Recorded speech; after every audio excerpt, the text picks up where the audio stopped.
Hello Priyan, আসসালামু আলাইকুম। কেমন আছেন? আশা করি ভালো আছেন। আলহামদুলিল্লাহ আমিও ভালো আছি। আজকে আপনাদের সাথে আরেকটি ভিডিও শেয়ার করতেছি। এটা আমি ২-৩ দিনের ভিডিও একসাথে অল্প, অল্প নিয়ে আমি একসাথে এড করে দিয়েছি। দেখতে পাচ্ছেন এখানে চিতই পিঠা করার জন্য ভাবলাম রাতে চালটা আমি ভিজিয়ে রেখে আমি সকালে করব। তারপর ফজর নামাজের পরে সকালেই দেখতেছি ৬টার দিকে আর গ্যাস নাই। তো কি আর করার কিছুই নাই। তো সকালের নাস্তাটাও আসলে রুটি করতে পারি নাই। আবার দোকান থেকে রুটি কিনে এনে আমি দেখতে পাচ্ছেন নুডলস মেকার এটাতে আমি চাটা করে নিচ্ছি। তো এরপরে চাটা করার পর এখানে খিচুড়িটা করব। খিচুড়ি করার জন্য আমি পেঁয়াজ, আদা বাটা, রসুন বাটা, গরম মসলা সব কিছু দিয়ে আর এখানে দেখতে পাচ্ছেন যে কোয়াবটা, তো এগুলো আমি আস্তেও দিয়েছি, ছোট ছোট করে কেটেও দেওয়া যায়। তো আমি এভাবে দিয়ে সুন্দর করে কষিয়ে অল্প করে রান্না করতেছি। দেখা যায় খিচুড়িটা আমার ছেলে খুব একটা পছন্দ করে না, তো আমাদের জন্য করেছি। এখানে আমাদের বাসা থেকেও খাবার রান্না করে দিয়েছে। এত পরিমাণে গ্যাসের সমস্যা হয় আসলে বলার বাহিরে। তো দেখতে পাচ্ছেন এখানে ওরা এখান থেকে মাছ, মাংস, তরকারি এগুলো দিয়ে এসেছে আর এখানে ভাতও রান্না করে নিয়ে এসেছে, গ্যাস যেহেতু ছিল না। তো মনে করেছি আজকে সমস্যা হয়েছে সেটা আজকে বা কালকে হবে না, দেখলাম ৪-৫ দিন চলে গেছে সেই সমস্যাটা। এর মধ্যে আবারও আমাদের গ্যাসটা এসেছে ৯টা-১০টার দিকে যায়, তারপরও এটা কোনো রকম সারা যায়। এত তাড়াতাড়ি যদি গ্যাস চলে যায় আসলে মানুষ আর কত আগে ঘুম থেকে উঠতে পারে? রাত ১২টা বাজে পর্যন্ত আসে না। গতকালকেও আমি ১২টা বাজেও ট্রাই করছি, দেখলাম যে না ১২টা বাজতেছে তারপরও আসে নাই গ্যাস। এটা হচ্ছে আমার ছেলে হেফজোখানা থেকে এসেছে যেদিন, তো ও আসার পরেই বলতেছে ও বল কিনবে। এর আগে এমনি ও ছোটো ছোটো কাগজ দিয়ে একটা ছোটো বল করে নিয়েছে ও নিজের হাতে বানিয়ে, সেটা হচ্ছে বিকেল টাইমে ওরা যখন ফ্রি থাকে তখন খেলাধুলা করে। তো ওকে বালুচড়া নিয়ে গিয়েছি, বলতেছি কী খাবে। আসলে ও কিছু খাওয়ার জন্য বলতেছে না, জাস্ট বলটা নেবে। তো ওকে একটা চকবার আইসক্রিম খাওয়াইছি, এরপরে বেলপুরিটা খাওয়াচ্ছি। বেলপুরি দেখা যাচ্ছে অল্প খেয়ে খেতে চাচ্ছে না। আসলে ও একা একা গিয়েছে, সেজন্য হয়তো বা আমার বড় ছেলে গেলে তারপর খাওয়া হতো। তো ও বলছিল বাসায় নিয়ে আসার জন্য, তখনও ৮টার পর হয়ে গিয়েছে, ৮টা ৮:৩০টার দিকে। তো এর মধ্যে যদি আবার বাসায় এনে খেতে খেতে আরও দেরি হবে, সেজন্য এখন খেয়ে নিলে একটু পর আবার ভাত খেতে পারবে।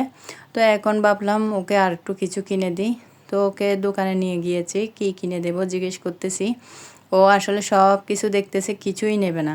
ও যেহেতু বলটা পেয়ে গিয়েছে ও অনেক খুশি বলটা পাওয়ার পর। তো দেখতে পাচ্ছেন এখন ওকে দোকানে আনতেছি। তো আনার পর 2টা দোকানে নিয়ে গিয়েছি কী নেবে।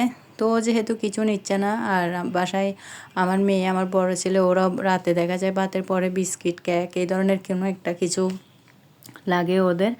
তো আমার মেয়েও আছে, ও খায়। তো এই তো ওদের জন্য নিয়ে নিচ্ছি আমি বিস্কিট, কেক, চকলেট যেগুলো আসলে সবসময় নেওয়া হয়, এরকম ওরা যেগুলো পছন্দ করে এরকমের খাবারগুলো নিচ্ছি। নিয়ে আমি সব কিছু এখান থেকে করে নিচ্ছি। আর এদিকে আমার ছেলেকে জিজ্ঞেস করতেছি কী খাবে। ও কোনো রকম কিছুই খাবে না। ও যেহেতু বলটা পেয়েছে ও অনেক খুশি। এটা হচ্ছে পরের দিন, দেখতে পাচ্ছেন আমি আস্ত আলুটা রেখেছি। এটা রাখার কারণ হচ্ছে আলুগুলোর সাইজে খুব একটা বড় না, তো এটা যেহেতু কাচ্চি বিরিয়ানি করব সেজন্য এটা সাইজে বরাবর করে রেখেছি। আর কাচ্চি বিরিয়ানিটা আমার থেকে বরাবর ভালোই লাগে হচ্ছে খাসির মাংস দিয়ে কিংবা গরুর মাংস একটু বড় সাইজের করে হালকা চর্বি, তারপর মাংস চলিট এভাবে থাকলে কাচ্চি বিরিয়ানিটা খেতে বেশি ভালো লাগে। তো আসলে কি আর করার, আমার ছেলে গরুর মাংস মোটেও পছন্দ করতেছে না। ও আগে খেত, কোরবানির পরের দিন থেকে গরুর মাংস খুব একটা খেতে চাই না। তো ওর থেকে আগের দিন জিজ্ঞেস করলাম ও কাচ্চি বিরিয়ানি করব, তো কি দিয়ে করব। ও বলতেছে যদি মুরগির মাংস দিয়ে হলে করবে, আর গরুর মাংস হলে আমি খাবো না। তো আমি সব মশলা কষিয়ে সুন্দর করে আলুগুলো আগে সিদ্ধ করে নিয়েছি, সিদ্ধ করে তারপরে এগুলো তেলে ফ্রাই করে সুন্দর করে মাংসর সাথে কষিয়ে আমি দেখতে পাচ্ছেন ভাতটা দিয়ে দিয়েছি।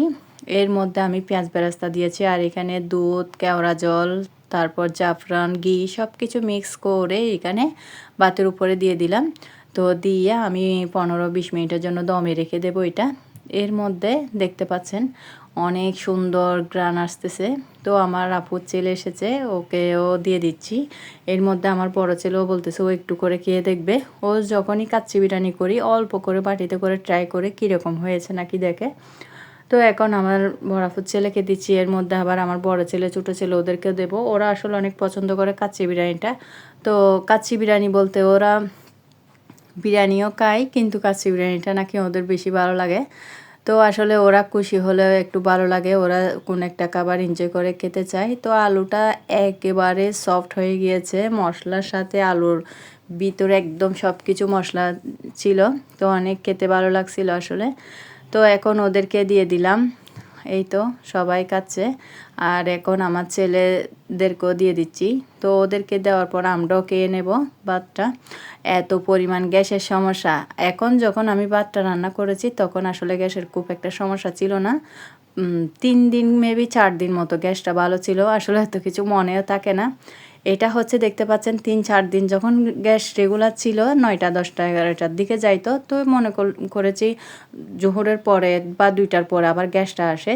তো সেজন্য খুশি হয়ে আমি ওর মাদ্রাসায় খাবারটা দেওয়ার জন্য খেয়াল করেছি।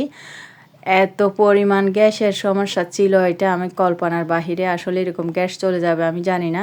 তো ভাতটা অনেক কষ্ট হয়েছে আমার জায়ের থেকে। আমি সিলিন্ডার গ্যাস এনে রান্না করেছি। ডিমের কারি করার কথা ছিল, সব রেডি করার ছিল, কিন্তু আমি ডিমের কারিটা দিতে পারি নাই, এমনিই দিয়েছি। দেখতে পাচ্ছেন সব বাটিগুলো রেডি করে নিয়েছি। ভাত দেওয়ার কথা ছিল 8টা কিংবা 8:30, ভাতগুলো দিতে দেরি হয়েছে আমার 10টা।